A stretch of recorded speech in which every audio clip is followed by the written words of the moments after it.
minus 1. And then, do you just agree that it's just going to be constant every single time in the columns? Because again, what am I doing? In the top equation, I'm going up by d each time. But in the bottom equation, I'm going down by d each time. So in general, like my sum stays constant. Cool? Alright, and we get all the way to the, alright, so now this seems like overkill. This is also going to be this, and this is also going to be this. Okay, so I have a giant thing on the board. How many of these 2a plus n minus 1d things do I have? N of them. Yeah, I have n of them. Oh, and by adding the two equations, I actually end up with twice what I want. Alright, so I think I have like a formula now, right? Yeah, it's going to be twice the thing I want is 2a plus n minus 1d times n. And so, the thing I want is n over 2 times 2a plus n minus 1d. Alright, that is just the formula, and it is like right and good and stuff. It is also possible to rewrite this a little bit differently, because does this 2a plus n minus 1d also kind of like sort of remind you of something? It's kind of just like the first term and the nth term. Yeah. Yeah, and so another way of writing this is just by saying, yo, this is n over 2 times, it's just really like a plus n minus 1d. After all, that's where the columns came from, right? I mean, they came from adding the first term and the last term, and then every single time we get the same thing. Okay, so another way of sort of writing this formula, if this is the nth term and this is the first term, you could just say, all right, the formula is n over 2 times a1 plus an. Everyone following all this? And I can even do one more cool thing, which is slightly thinking about this differently. I could think of this as n times like the average of the first and last term. Which really makes a lot of sense. Because suppose I wanted to add 5 plus 11 5 plus 8 plus 11 plus 14 plus 17 or whatever, right?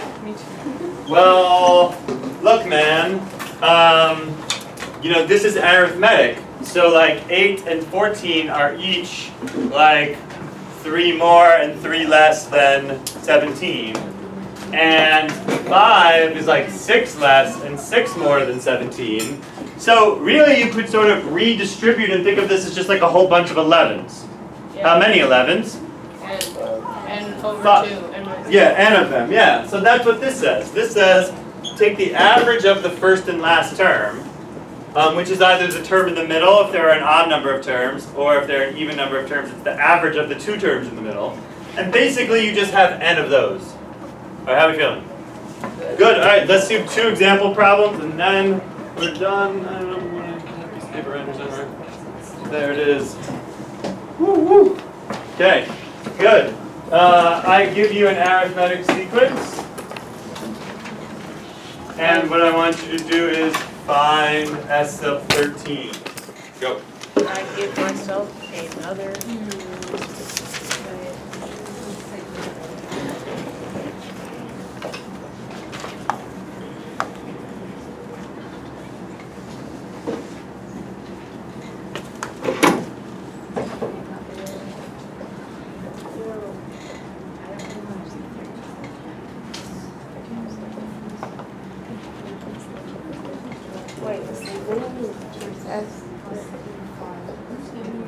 Oh, God.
230 and 69.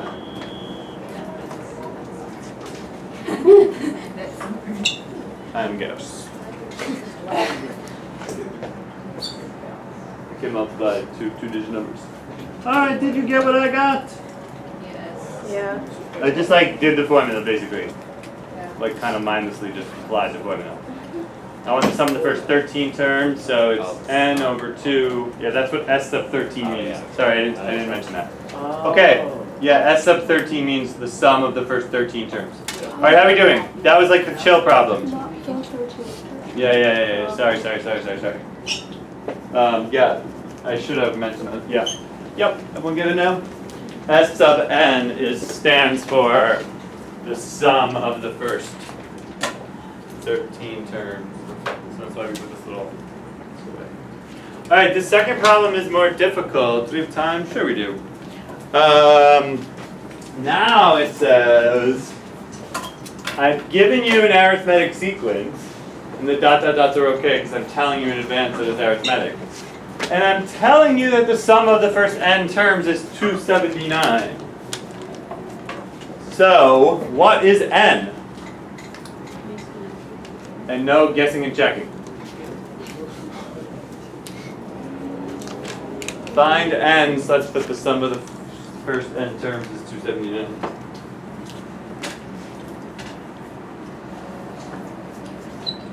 That was not like that wrong.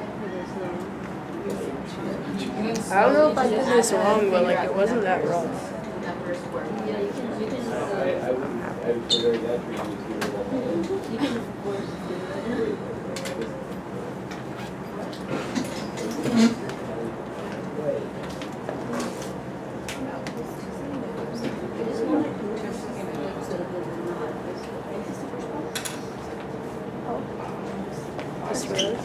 What's up? Did I like do something wrong? Because that like worked out to me. Yeah, I think you used the wrong formula. You forgot there's an n in there. Did I put the n right here though? I don't know what happened. You're gonna Oh, I find forgot out. the n over 2. So 279 Oh, wait a must minute. be n over 2 twice 3. Okay, I fixed it. Alright, I have turned this problem into math. You done? Really? No, you can't have a calculator. You can have a brain. 279 times 2. You can do it, I believe you. 558. 558. I mean, well, I already got that part. I was Oh, just like good. times, what, n times 7 equals what? Equals what? No, what? No. Wait, what? Someone see what I'm doing? I'm just like plugging the stuff into the formula. Oh, no, I already did that. Okay, you know what? Oh no, a quadratic. What will we do? I don't like quadratics. It's not do quadratics. Please. Gosh. I'm gonna do quadratics. Go away. That's the step I got to, and then I was like, no, I don't want to do anything anymore. Calculate. The sound of calculators being unsheathed. No man, you don't need a calculator. Also, one of the numbers must be an integer, unless I wrote this problem wrong. And if one of them is a rational number and the coefficients of the quadratic are rational, then the other one must be rational too, meaning it factors. So it must factor. All you have to do is just bust out the factors of 558. That's not that hard. 279 times 2. What goes in here? 9 goes in 33 times? 31 times? Yup. Oh, done. Alright, good. Let's just like finish this off. So that means what are the factor pairs of 558? Like 279 and 2, or 31 and 9, or other more complicated things. Wait, Like, it shouldn't be 31 and 9, it should be 31 and 18. 31 and 18, I mean, or possibly 9 and 62, or possibly something else. But wait, I think that works. 9, Right? 7, Boom. and 63, yeah. Boom. So it's 7, N62, and N9, and it must be, wait, what? Wait, Yeah, no, that's right, yeah. So it's like minus plus, right? No. No, plus. Yeah, plus. It's Therefore, N is either negative 62 over 7, nope, or 9. Woo! Alright, everyone get it? That was like a little bit rushed, but I think we're cool. Cool, say cool. Cool. Good, say goodbye to period 4. Bye. Bye, period. Alright.